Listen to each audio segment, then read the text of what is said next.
हरे कृष्णा। आज चर्चा करने का प्रयास करेंगे छठे अध्याय का दूसरा श्लोक। ये आपको जो स्क्रीन पर दिख रहा है पहला श्लोक। तो कल हम लोगों ने चर्चा करा था श्री भगवान उवाच अनाशतः कर्म फलम कार्यम कर्म करोति याः स सन्यासी च योगी च न निराग निर्न चाक्रियः। बहुत सुंदर। इसकी लिंक जबरदस्त है दूसरे श्लोक से। अनाश्रितः कर्म फलम, जो अपने कर्म फल पर आश्रित नहीं है, जो अपने कर्म फल से आसक्त नहीं है।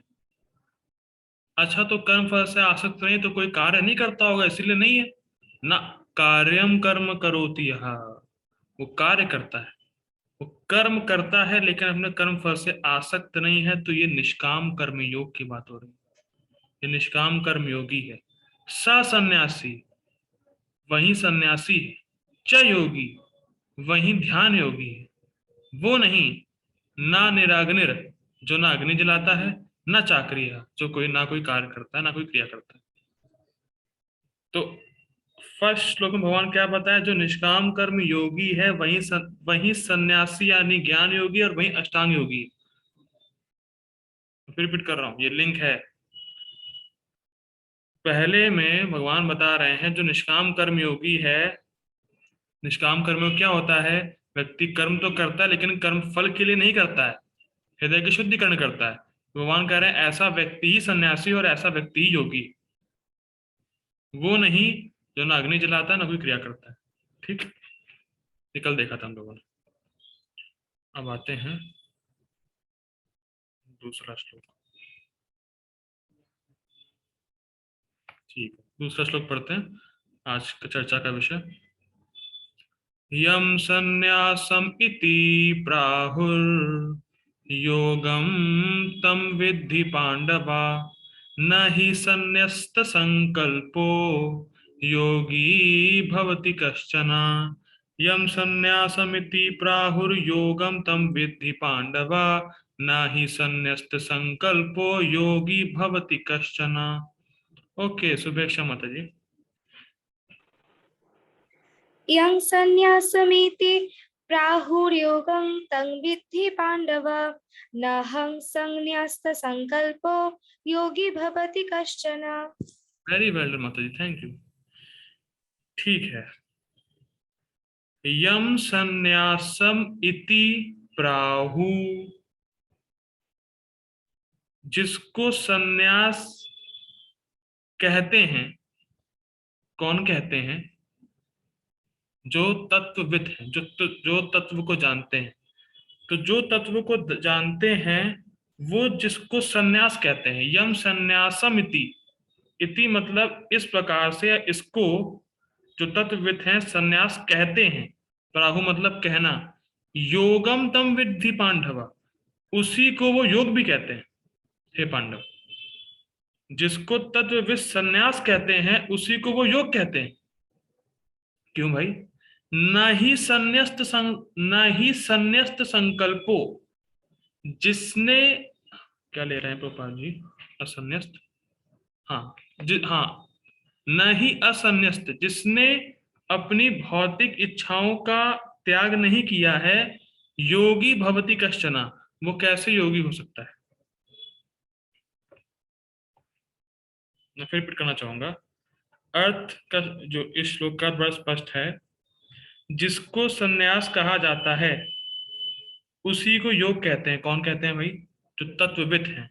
हे पांडव, क्योंकि जिसने संकल्पो यानी भौतिक इच्छा का त्याग नहीं किया है, न ही संन्यास संकल्पो, जिसने भौतिक इच्छा का त्याग नहीं किया है, योगी भवति कश्चन, वो कभी योगी नहीं हो सकता है। देखिए, इसकी टीका बहुत ट्रिकी है, बहुत मुश्किल है, तो बहुत ध्यान से सुनना पड़ेगा। ऐसे पढ़ के कुछ क्लियर नहीं हो रहा है, लेकिन टीका बड़ी जबरदस्त है। ठीक है, तो क्या कहने का मतलब है?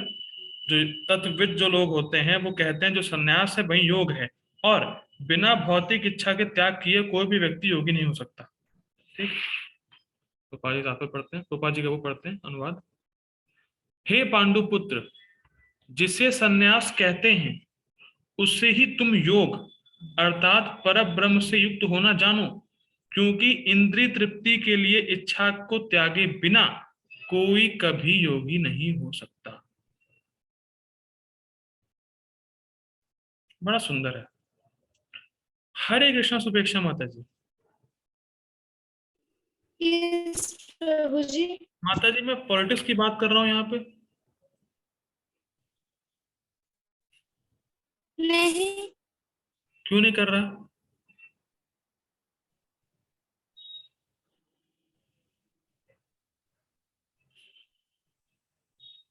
शायद। क्योंकि उससे हमें कुछ फर्क नहीं पड़ता। ओके ठीक है, आपका आंसर ही ठीक है। ओके सब मतलब हमारा रुचि नहीं है उसमें। ठीक है। अपू प्रभु जी, मैं पॉलिटिक्स की बात क्यों नहीं कर रहा यहाँ पे? मुझे यहाँ भगवत गीता की क्लास हो रही है। Yes. क्योंकि यहाँ गीता की क्लास हो रही है तो मैं एक समय पे एक ही चीज बोल सकता हूँ ना। और मुझे गीता क्लास में रुचि है, मुझे गीता क्लास पढ़ाना अच्छा लगता है, तो इसीलिए मैं पॉलिटिक्स की बात नहीं कर रहा। इसीलिए देखिए, मुझे गीता क्लास पढ़ाना अच्छा लगता है, मुझे भगवान के बारे में बात करना अच्छा लगता है, तो मैं अपनी इंद्रियों को भगवान की सेवा में लगा रहा हूँ, वाणी को भगवान की सेवा में लगा रहा हूँ। ये हो गया योग। और जब मैं लगा रहा हूं तो मैंने जो इंद्रिय तृप्ति या पॉलिटिक्स वगैरह की जो भौतिक चीजें हैं उसका त्याग ऑटोमेटिकली हो गया। रिपीट कर रहा हूं, मैं गीता क्लास दे रहा हूं तो ऑटोमेटिकली पॉलिटिक्स की बात नहीं कर रहा हूं। Is that make sense? उसी प्रकार से जो आप लोग गीता क्लास सुन रहे हैं और पिक्चर नहीं देख, मतलब गीता क्लास सुन रहे हैं तो पिक्चर नहीं देख रहे ऑटोमेटिक, वो तो स्वाभाविक है। ईस्ट में जा रहे हैं तो वेस्ट में नहीं आ सकते आप।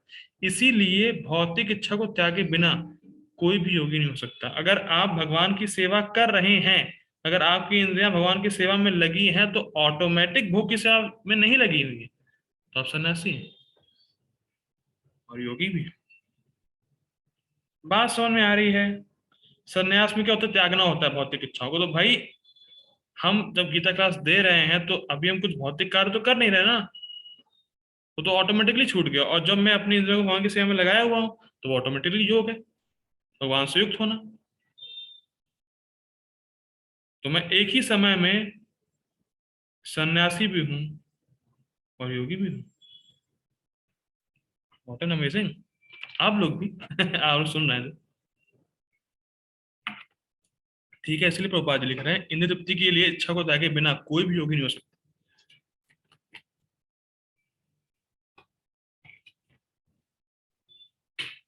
ठीक है, आगे पढ़ते हैं।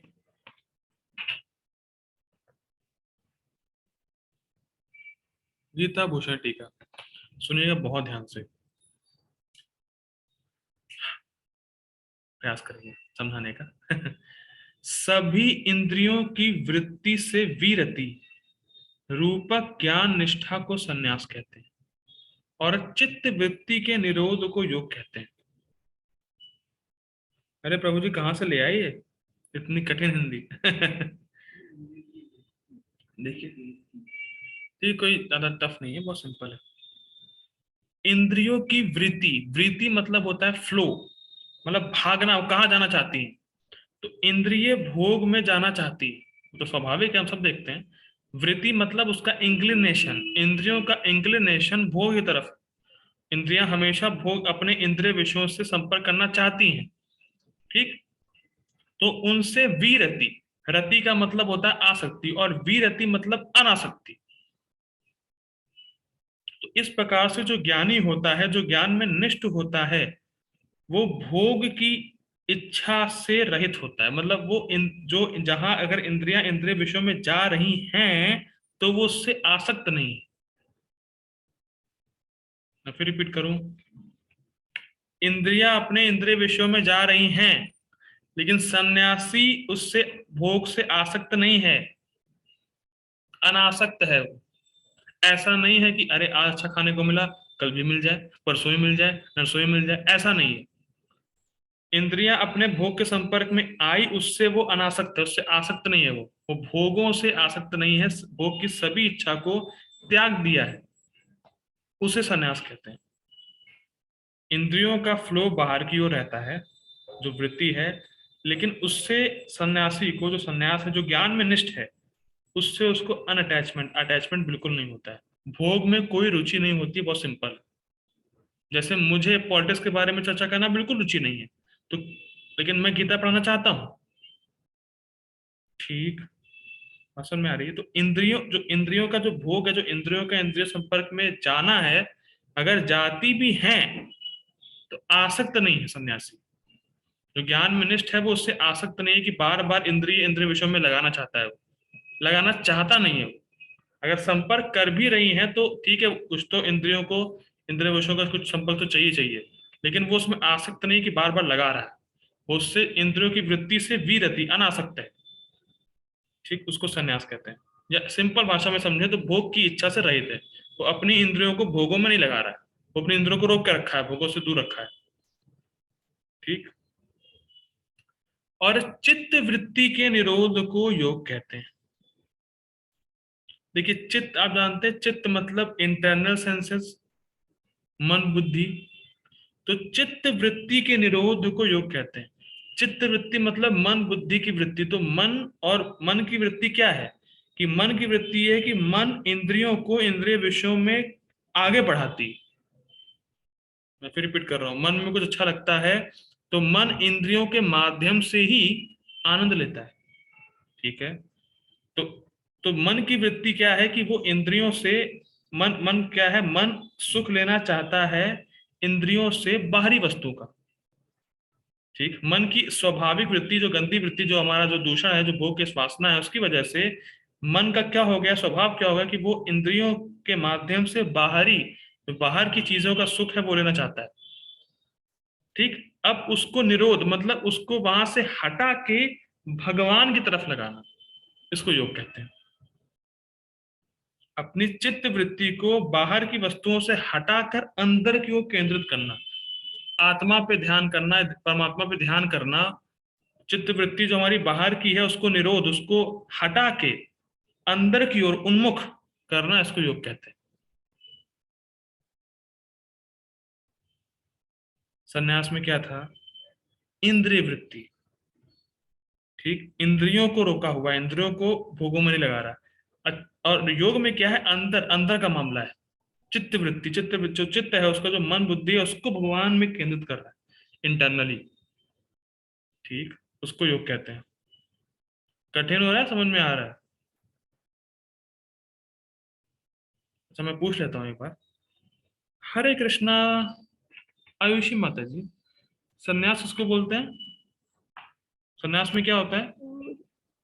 प्रभु जी, इंद्रियों को भगवान के सेवा में लगाना। ओके, तो मैंने बोला ही नहीं। ठीक है, और कोई उत्तर जो हम लोग पढ़ रहे हैं उसमें क्या आपने सुना? अपूत प्रभु जी, सन्यास क्या है? हरे कृष्ण प्रभु जी। तो जी संन्यास में ये था कि अपनी इंद्रियों को रोका हुआ है इंद्रिय विषय से जाने के लिए और उसमें आसक्त नहीं है। ठीक है, ओके। तो ओके, शुभेच्छा माता जी, योग क्या है? प्रभु जी, हमारा मन जो है वो इंद्रियों के द्वारा भोग करना चाहता है। तो जब उस मन को भोगों के विषय में नहीं जाने देता तो उसे योग कहते हैं। तो कहाँ ले जाता है भोग की दिशा से? जो भोग की दिशा में ले जाता, तो कहाँ ले जा रहा है? प्रभु जी, भगवान की सेवा में। भगवान की सेवा में, मैंने बताया नहीं था। मुझे लगा आपको समझ में नहीं आया। देखिए, सन्यास का सिंपल है, इंद्रियां ऑटोमेटिक इंद्रिय विषय में जाना चाहती हैं। तो जो सन्यासी होता है, जो ज्ञान में निष्ठ है, वो अपनी इंद्रियों को इंद्रिय विषयों में जाने से रोकता है। ठीक, और कदाचित अगर इंद्रिय विषयों में जाती हैं तो उससे आसक्त नहीं होता, उसके रोक। सन्यास का मतलब वो अपनी इंद्रियों को इंद्रिय विषयों से जाने से रोकेगा। ठीक, और अगर कदाचित चली भी गई, कभी ना कभी चली भी गई, तो उससे अटैच नहीं होता, वो वापस अपनी इंद्रियों को भोगों में लगाता नहीं है, रोकता ही है। ठीक, रोकने का प्रयास करता है। योग में क्या है, जो उसका चित्त है, जो मन बुद्धि है, वो भोग में जाना, मन इंद्रियों के माध्यम से बाहरी वस्तुओं का भोग करना चाहता है, सुख लेना चाहता है।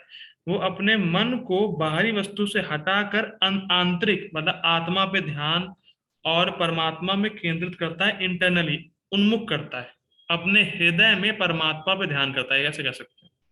वो अष्टांग योगी है, अपने हृदय में परमात्मा पे ध्यान करेगा, आत्मा पे ध्यान करेगा। ठीक, now it is clear, yes और नो? देखिए समझेंगे ना, दिक्कत हो यस जाएगी। प्रभु जी। ओके ठीक है।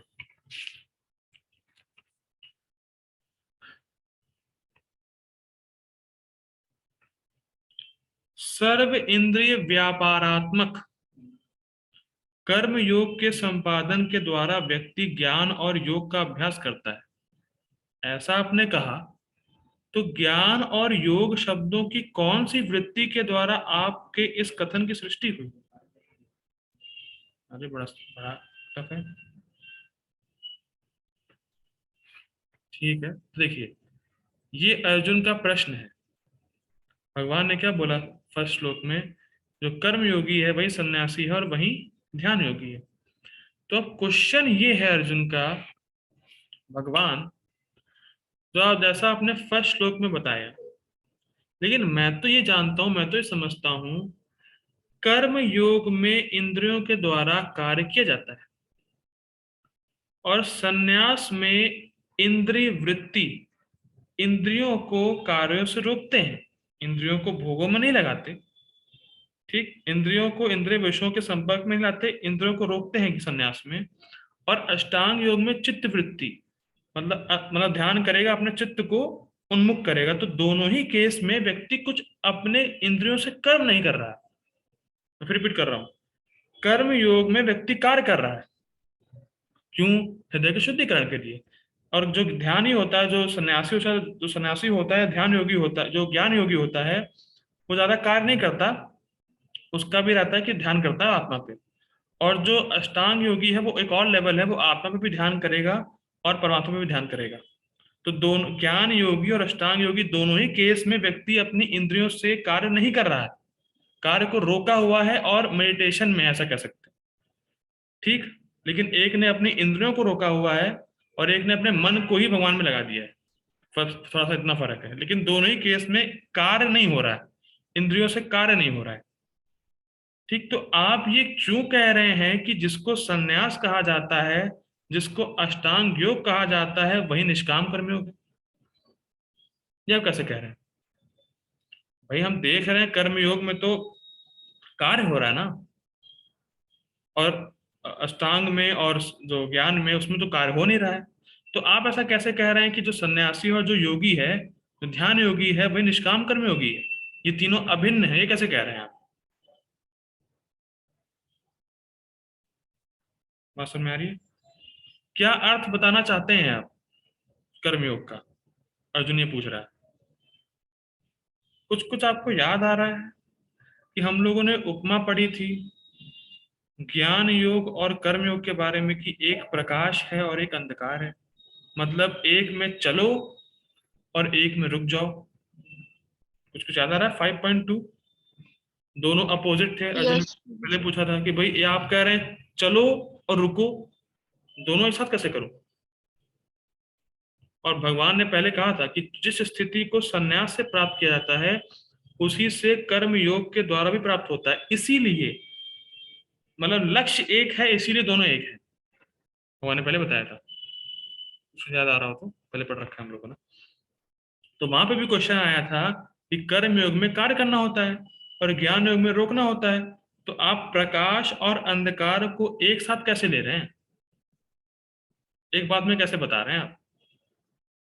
तो अब अर्जुन का प्रश्न ये है कि किस कर्म, अब यहाँ पे है ना, कौन सी वृत्ति के द्वारा, मतलब कर्म योग की कौन सी डेफिनेशन के हिसाब से आप ये कह रहे हैं कि कर्म योग ही संन्यास है और कर्म योग ही अष्टांग योग है?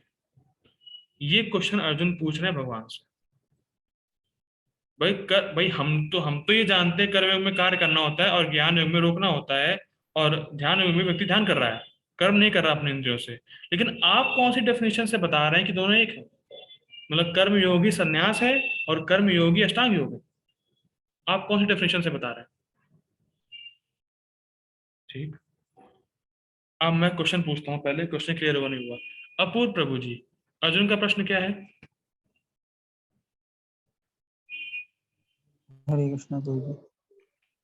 तो जी अर्जुन का क्वेश्चन ये है कि जो दोनों केस हैं ज्ञान योगी और अष्टांग योगी, वो दोनों विपरीत हैं, मतलब इंद्रिय वो क्या कहते हैं, दोनों अलग कैसे हैं, इंद्रियों से कार्य कैसे हो रहा है दोनों में।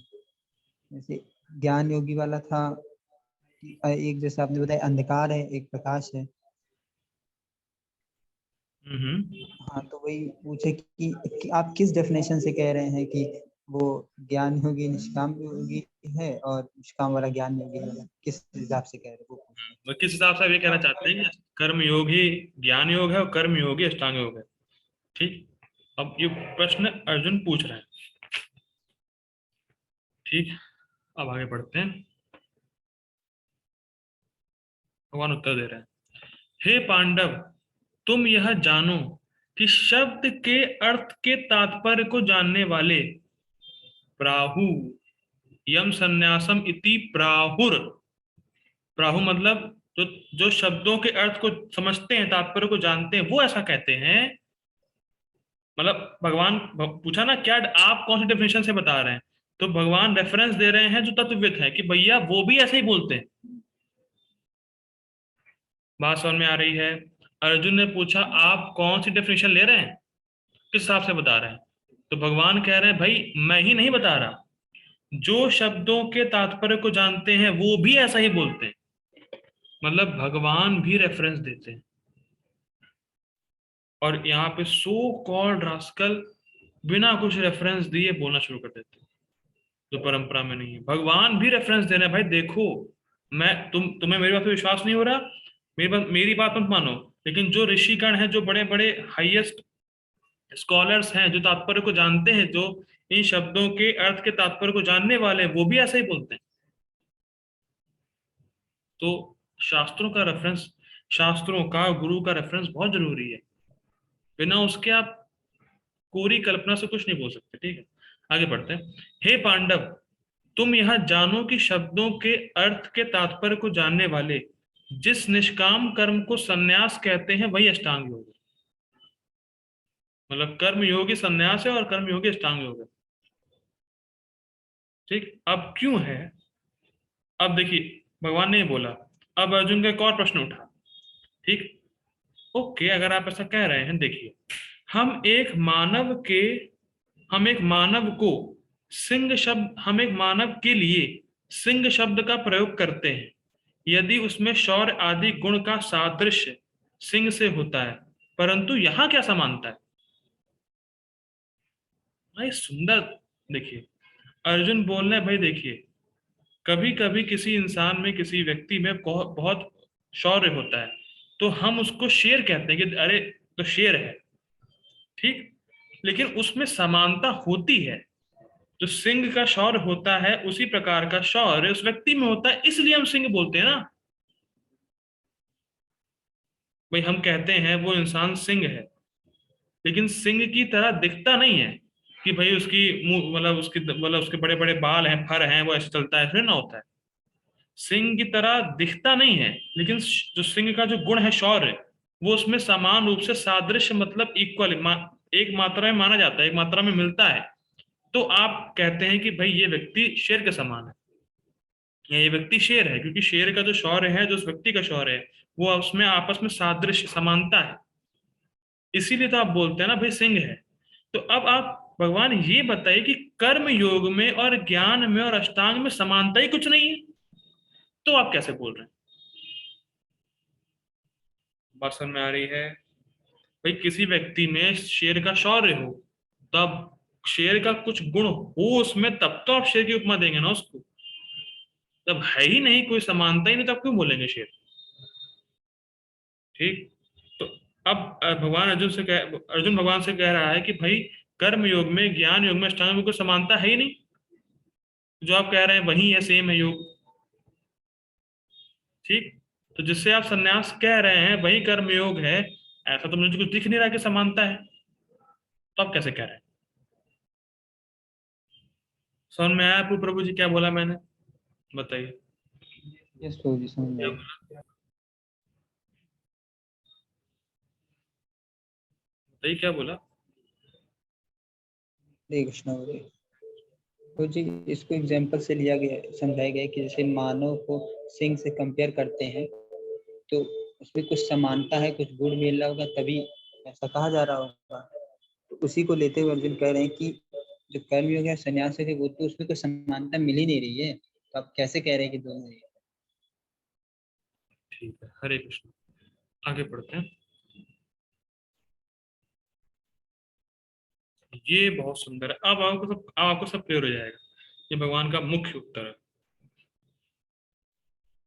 जिसने कर्म फल की इच्छा को नहीं त्यागा है वह कभी भी ज्ञान योगी या अष्टांग योगी नहीं हो सकता है, अपितु केवल वही व्यक्ति जिसने इन इच्छाओं को त्याग दिया है वह इन दोनों में से कोई हो सकता है, कोई भी योगी हो सकता है।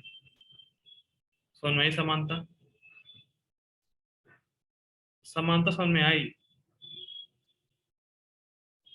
समानता सिर्फ इतनी सी है, निष्काम कर्म योगी जो होगा वो भी भोग की इच्छा के लिए कार्य नहीं करेगा। जो ज्ञान योगी होगा वो भी नहीं करेगा, जो अष्टांग योगी होगा वो भी नहीं करेगा। तो समानता है कि नहीं? सुंदर है। देखिए भगवान ने पहले कहा था तीसरे अध्याय में, कर्म इंद्रियाणि संयम्य मनसा, मतलब यानी 11वां श्लोक ये था कि जिस व्यक्ति ने अपने कर्म इंद्रियों को संयम कर लिया लेकिन उसका मन भोगों में जा रहा है, मिथ्याचार, वो मिथ्याचारी है। ठीक। फिर भगवान ने कहा ठीक है, इससे बचने के लिए इसका सॉल्यूशन क्या है कि व्यक्ति निष्काम कर्मयोग करे। मतलब भगवान ने कहा कि जो व्यक्ति अपनी इंद्रियों को संयम कर लिया, उसका मन भोगों में जा रहा है, उससे श्रेष्ठ वो है जो कर्म योगी है, जो कर्म कर रहा है लेकिन फल की इच्छा से नहीं कर रहा है, हृदय की शुद्धि के लिए कर रहा है, वो व्यक्ति श्रेष्ठ है। तो अब बात क्या है कि देखिए, कर्म योग करने से व्यक्ति के हृदय में जो गंदगी है वो साफ हो जाती है और पतन का भय भी नहीं रहता कर्म योग में। लेकिन ज्ञान योग में पतन का भय रहता है जब तक अधिकार ना हो। ये पढ़ा है हम लोगों ने। ठीक। तो ज्ञान में स्थित होना चाहता है कोई, तो उसके लिए उसे पहले कर्म योग करना होगा। उसी प्रकार से अष्टांग योग कोई व्यक्ति करना चाहता है और अगर उसका हृदय शुद्ध नहीं है, देखिए अष्टांग योग में आगे पढ़ने वाले हैं, अष्टांग योग में व्यक्ति को अकेले रहना पड़ता है, जंगल में जाना पड़ता है। तो अगर उसका हृदय शुद्ध नहीं, अगर भौतिक इच्छाएं हैं, तो वहां जाके करेगा क्या वो जंगल में तो बैठा है लेकिन ध्यान वगैरह कर रहा है भोग का, तो अकेले ध्यान कर नहीं पाएगा। तो इसीलिए निष्काम कर्म योग इज अ प्री रिक्विसाइट। वो मतलब पहले कर्म योग किया होना चाहिए, तभी वो ज्ञान योग या अष्टांग योग में से कोई योगी बन सकता है। फिर रिपीट कर रहा हूं, जैसे 12वीं करी हो तो ही आईआईटी एग्जाम दे सकते हैं आप, उसी प्रकार से जब हृदय शुद्ध हुआ है तब वो ज्ञान योग या अष्टांग योग कर सकता है। हृदय शुद्ध हुए बिना ज्ञान योग और अष्टांग योग में कठिनाई आएगी। इसीलिए कर्म योग के बिना व्यक्ति ना तो ज्ञान योगी है और ना अष्टांग योगी है।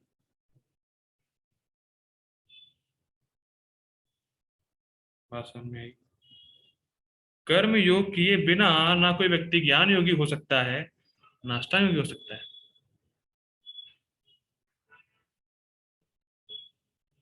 ये पहले समझना पड़ेगा। भगवान कह रहे हैं, जो आप कह रहे हैं ना अर्जुन, कि समानता नहीं दिख रही, देखो कितनी बड़ी समानता है। जब तक व्यक्ति निष्काम कर्मयोग नहीं करेगा तब तक ना वो सन्यासी कहलाएगा, तब तक ना वो योगी कहलाएगा। इसीलिए भगवान ने कहा था फर्स्ट अध्याय में, जो कर्म योगी ही सन्यासी है और कर्म योगी ही ध्यान योगी है। क्यों? क्योंकि कर्म योग से ही व्यक्ति को आगे प्रोसेस क्वालिफिकेशन मिलती है। भाई अच्छा, बहुत सिंपल है। जो आईआईटी में है व्यक्ति, क्या वो 12th नहीं किया है? वो 12th नहीं पढ़ा है? क्यों प्रभु जी बताइए? पढ़ा होगा तो बाबा। अगर मैं ऐसा कहूं कि आईआईटी वाला व्यक्ति 12th का स्टूडेंट था या है, तो उसमें कोई दिक्कत है? हम्म। 12th का स्टूडेंट था ना वो। बस वैसे ही यस भगवान बता प्रभु। रहे हैं कि कर्म योगी ही सन्यासी और कर्म योगी ही सन्यासी और योगी कहलाने के लायक है, क्योंकि जब उसने कर्म किया है तभी वो सन्यास और योगी बन सकता है। तो इसमें कठिनाई क्या है फिर? ये बात है। कर्म जिसने देखिए कर्म योग में भौतिक इच्छाओं का त्याग कर दिया ना, अब वो भोग की इच्छा के लिए कार्य नहीं कर रहा है। और ज्ञान योग में भी वो अपनी इंद्रियों को भोगों से निवृत्त कर रहा है। और अष्टांग योग में भी वो जो मन भोगों में जा रहा है उसको भगवान पे केंद्रित कर रहा है। तो तीनों ही केसेस में भोग की इच्छा है ही नहीं, तो कॉमन फैक्टर है ना ये।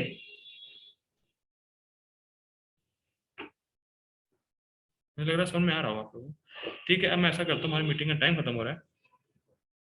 मैं तो नेक्स्ट मीटिंग में मिलता हूँ, लास्ट पैरा बाकी है जिसमें भगवान समानता दर्शाएंगे कि क्या समानता है। ठीक है, I request all of you to join again. Hare Krishna.